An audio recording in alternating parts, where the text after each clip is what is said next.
So, the reason I signed up to speak on this issue is because I've held the position of founder or co-founder about 6 times over the last 12 years. And I have been a part of many membership groups, collective spaces, nonprofit board of directors, cooperatives, and leadership development programs. I often find myself in these positions because I am a creative visionary, and I believe that whatever our communities need and don't have can be built. The best solutions come from the ground, and I am one of the people on the ground that's resourceful enough to make it happen. So I do. I have also had to learn that just because I can do the functions of the job well, it doesn't mean that effective relational leadership is automatically built alongside it. So what I had to learn is that I have to be intentional about making space for both in order to be successful in co-ops and really everywhere. But especially in co-ops. um, yeah, especially in co-ops where your money is often tied up with other people's money, and there's just a lot of uh, things that are shared that requires there to be a really positive, healthy relationship, um, ongoing relationship. So, um, what I'm sharing is 7 reflections that I've had from various sides of these leadership roles over the years. And yeah, I welcome y'all to um, share what resonates. So, first, I want to start off with things to consider as founders. Your ego. Your ego is a big deal. The exact definition for it is a person's sense of self esteem or self importance. So our ego is often wrapped up in how we show up and what we do when we show up. Um, and it usually plays such a huge part that we forget to regulate and temper our egos in this very relational work. Um, and it's a continuous job keeping our egos in alignment with our values, beliefs, and politics. But it's important, it's absolutely necessary. Um, so if you haven't considered how your ego is showing up, um, think about that in relation to your co op or any other spaces that you're in. Um, Next is founder syndrome. So the official definition for this is when a charismatic leader is unable to let go or grow. This person or group of people has often founded the organization or saved it from the brink, yet over time they are unable to evolve to meet the changing needs of their organization, leading to conflicts, power struggles, and internal dysfunction. So if we're not able and we're not careful, let's say that, if we're not careful, sometimes we can be the problem within our co-ops ourselves. Because we have those unchecked egos, which is part of it. But I would say that, if you feel like this is something that is coming up for you or resonates for you in terms of having the founder syndrome, is like consider taking a step back, taking yourself out of the picture for a while. And one is not just one for your own like wellness, holistic wellness, but two, also to ensure that you're not the only one holding your co-op together, which is a big deal. So, like, if you can't do this, ask yourself why you can't step back to heal, and ask if this exposes more gaps within your organization's capacity if you are not able to truly take a step back when you need to. And it's better to do it before it becomes an emergency, before you absolutely need to, pacing yourself along the way and taking breaks should help you gain better perspective, and also take care of yourself more so you don't lead to burnout, which we're also going to talk about. Um, okay, and so um, if power is so concentrated within you and most of the work rests on your shoulders and cannot be shared or distributed to your people, then there lies several challenges to work through there as well. So it's a lot to unpack once you start getting into it, but especially with co-ops, like our work is meant to, like literally by definition, meant to be shared amongst multiple people. So it shouldn't just be one person. Or one and a half people. And I've been on multiple sides of that, just seeing the good, the bad, and the ugly related to unequal distributions of work.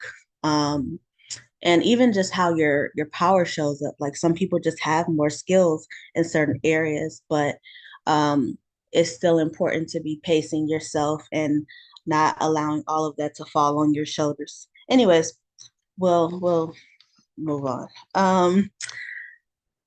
Power.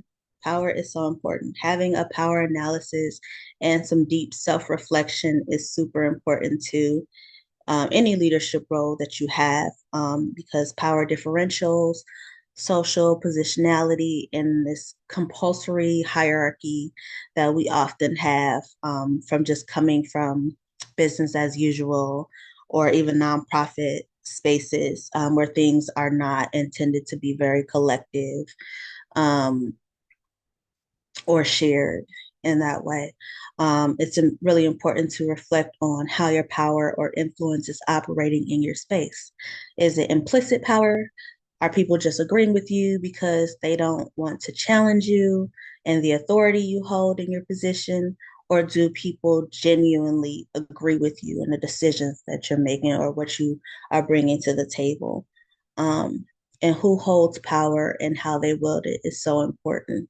So it's not just like an important reflection for you as a person, but for everybody involved. Like we did some power exercises earlier in this fellowship, but I think that it's really important for co-ops to do it regularly, for any group, really to do it regularly and check in about where their power is and how it functions in the co-op space.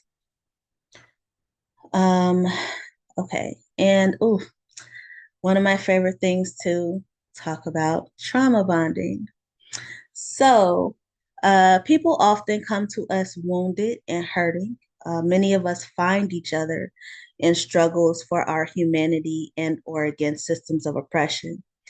We're all often organizing against these things that are harming us or traumatizing us, and it can fuel our fire and fuel our fire for the work. But it also has this underlying trauma bonding um, thing going on. Um, and if it's not actively addressed or worked through, then it can cause toxicity in relationships. Um, one of the one of the things that I was reflecting on is like some years back, I was in the process, or I had started this thing. I was the founder of a collective. I guess I still technically am the founder, but how we started was I was feeling so lonely. I was feeling very lonely. I had moved to a new city. I was having a hard time tapping into community and building friendships and all of that. So I started this group because I wanted to meet other friends who shared similar political values and um, other things in common with me. And so that was all great, because it worked. It took off like wildfire. And we got a lot of interest and a lot of people willing to be involved. What I didn't understand at the time, though, is so much of what was being built was our trauma together, our trauma as being Black women and femmes in low income spaces, struggling, fighting against capitalism, just fighting the patriarchy, like just so many things were coming up, and we had so much internal trauma and baggage that was unhealed, and then we came together to also do that trauma. And hopefully the intent was to work ourselves out of that space, right? But that's often not what happens. And then you just constantly get people that are showing up to talk about these issues. Great. And we're also trauma bonding. And so, like, just something to keep in mind when you are a founder, like how are people relating to that work? How are you helping people work through whatever they have come to you with? Um, because the only solution can't be just, oh, let's just work in the co-op. Like, there has to be some other work happening, either some mental health support, support groups, people outsourcing, in like peer support spaces, just making sure that people are taken care of and being taken care of, and like not putting all this weight on the work that you're doing, but are also taking accountability for how they're showing up in the space, and hopefully getting the support that they need to work through that, because it really does seep into business relationships. Everything, everything happens to us, happens to all of us. So that's important to keep in mind. And then the people pleasing thing, which is also um, due to those unresolved traumas, unresolved issues. So if you have some unresolved attachment issues in your personal life, it will likely spill over into your work, and you may choose to people please to keep the peace, because conflict is so exhausting, but it will eventually cause resentment and deteriorate relationships. And I see this a lot in collective spaces, cooperative spaces, like, because it's easier. It really is easier at the time, but it's setting us up for failure in the long game. And so it's not okay, but also it's like one of those things that people individually have to be working through within themselves, and then come into spaces wanting to practice being better, and practice not leaning into those people pleasing dynamics, because it's not healthy, um, and it sets us up for failure in the long run. And then our value and worth being tied to our work. Sometimes our passions driving our work and challenging the world and changing the world can become so meaningful to us that we lose ourselves in the work. We can sometimes become so convinced that we are only valuable and worthy because of the work that we do, and our identity gets wrapped up in what we do instead of who we are as individuals, with or without the work. So, if for some reason you are no longer part of that organization, which at some point gave your life such meaning, then you might end up feeling lost or broken, or experiencing such grief because you had given your entire identity over to this role that you were filling, but that's not who you are. And so that's definitely a pitfall that I had to work through. Like, it was a pitfall. I fell in the pit. I had to bring myself up out of it. And thankfully, I have over the years, but it's definitely something I try to warn people about now that I know better. And then the last one is overgiving and overextending, which eventually leads to us overinvesting. So, of course, we know this, that because starting a co-op requires so much, often unpaid and unyielding legwork to get it started, sometimes it leads us to over investing in it, um, at the expense of our well-being and leading to burnout. So us exploiting ourselves opens the door to us exploiting others we're working with, which sets a very unhealthy precedent for this new and better workplace we're trying to create.